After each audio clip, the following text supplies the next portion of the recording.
Dewasa ini, peradaban umat manusia tengah dihinggapi patologi sosial dan anomali ekonomi yang mengisyaratkan terjadinya keruntuhan peradaban. Fakta empiris menunjukkan bahwa suatu krisis peradaban, jika tidak digarap dengan serius, maka akan membuat peradaban suatu bangsa menjadi terpuruk.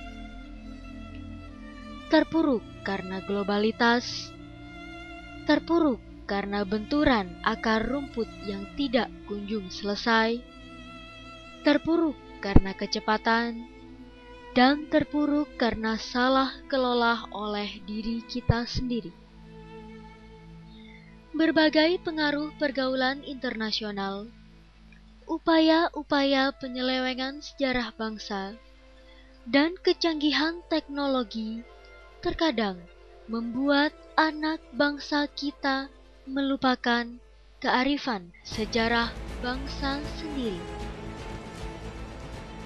Terkenanglah era kejayaan singgasana Kerajaan Kutai, Kerajaan Sriwijaya, Kerajaan Kediri, Kerajaan Singosari, dan kemasyhuran Kerajaan Majapahit yang telah menguasai seluruh Nusantara, termasuk wilayah Malaka, bahkan sejak 7 abad sebelum Indonesia merdeka. Hal tersebut membuktikan bahwa nenek moyang bangsa ini adalah para pejuang negarawan yang hebat. Lalu pertanyaannya adalah, kemanakah anak bangsa saat ini? Apakah kita telah mampu membangun fondasi bangsa yang lebih baik daripada kerajaan-kerajaan Nusantara? Ataukah kita hanya menjadi pewaris yang bahkan tak mengenal warisan para leluhurnya? Bertolak dari itulah, kami, Pusat Penelitian Peradaban Universitas Brawijaya, mencoba untuk menyelami makna dari eksotika kearifan lokal yang begitu beragam di Indonesia menjadi suatu keniscayaan sejarah.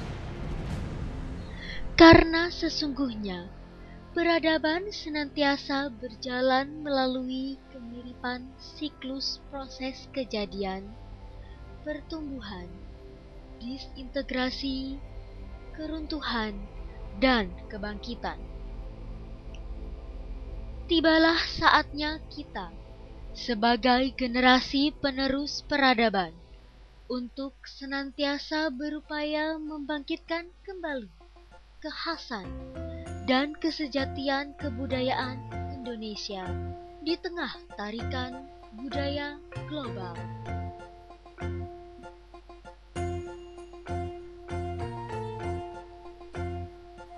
Pusat Penelitian Peradaban merupakan pusat pengkajian dan penelitian di bawah naungan Lembaga Penelitian dan Pengabdian kepada Masyarakat LPPM Universitas Brawijaya. Adapun visi Pusat Penelitian Peradaban adalah membangun peradaban Nusantara yang unggul dan cinta damai pada tahun 2090 Masehi. Visi tersebut dijabarkan dalam 5 misi utama, yakni: pertama, mengkompilasi, menerjemahkan, dan merekonstruksi kitab atau karya masyhur atau kenamaan Nusantara. Kedua, meneliti kebudayaan dan peradaban Nusantara sesuai dengan perkembangan zaman. Ketiga, melakukan ekspedisi dan transformasi cipta, karsa, dan karya Nusantara kepada peradaban global.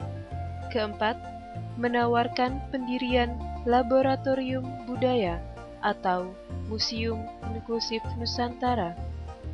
Kelima, melanjutkan puncak-puncak peradaban leluhur Nusantara kepada generasi penerus bangsa.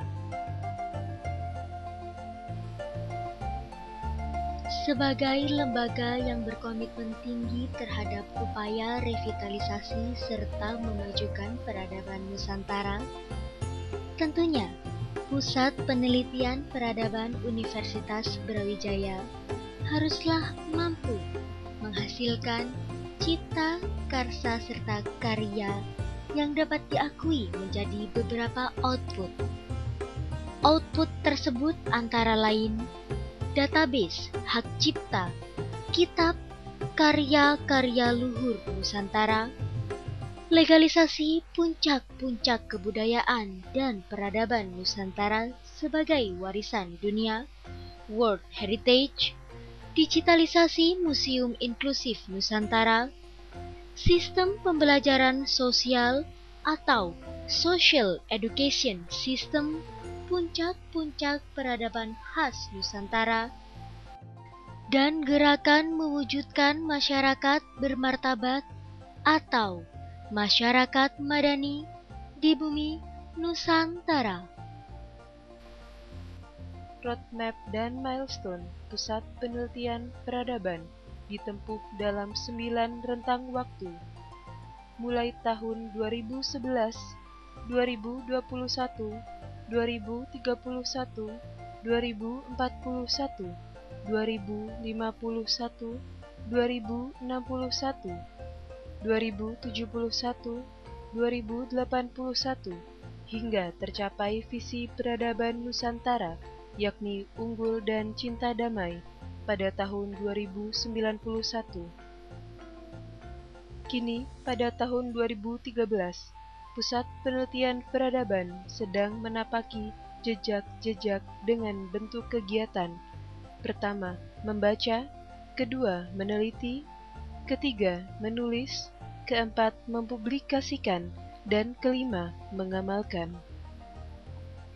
Beberapa alasan lahirnya Pusat Penelitian Peradaban dari Kota Malang adalah: yang pertama, Malang merupakan tempat lahirnya aliran Tantranaya pada saat Mataram dipindah ke Jawa Timur oleh Sri Maharaja Sindok. Aliran itu sekarang berkembang di Thailand, Burma, dan negara lain.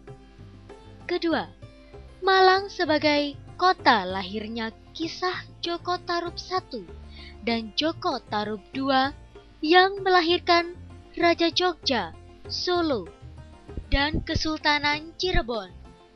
Ketiga, Malang sebagai kota lahirnya kitab Sutasoma yang mengungkap pembangunan piramida dan patung Sphinx di Mesir ternyata dibangun oleh bangsa kita, orang Jawa Timur.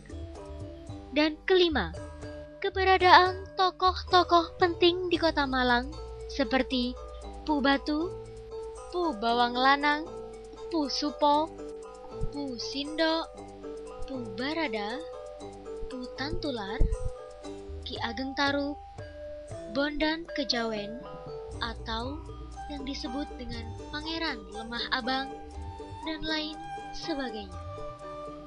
Program Kerja Prioritas Pusat Penelitian Peradaban 2013-2014. Pertama, riset tentang 3 sumber mata air di Songgoriti. Kedua, riset tentang ekspedisi mineralogi Nusantara. Ketiga, penelusuran dan penerjemahan kitab-kitab kuno. Keempat, diklat mineralogi dan metalurgi bagi para pemerhati emas, perak, tambang, flora, dan fauna, bekerja sama dengan Mutu Manikam Nusantara. Kelima, penerbitan buku Kilau Emas Tanah Panjang. Keenam, penerbitan buku Ensiklopedia Mineralogi Indonesia. Ketujuh, penerbitan buku Tenaga Bawah Sadar, Antara Teori dan Kenyataan Isometrik Psikoterapi.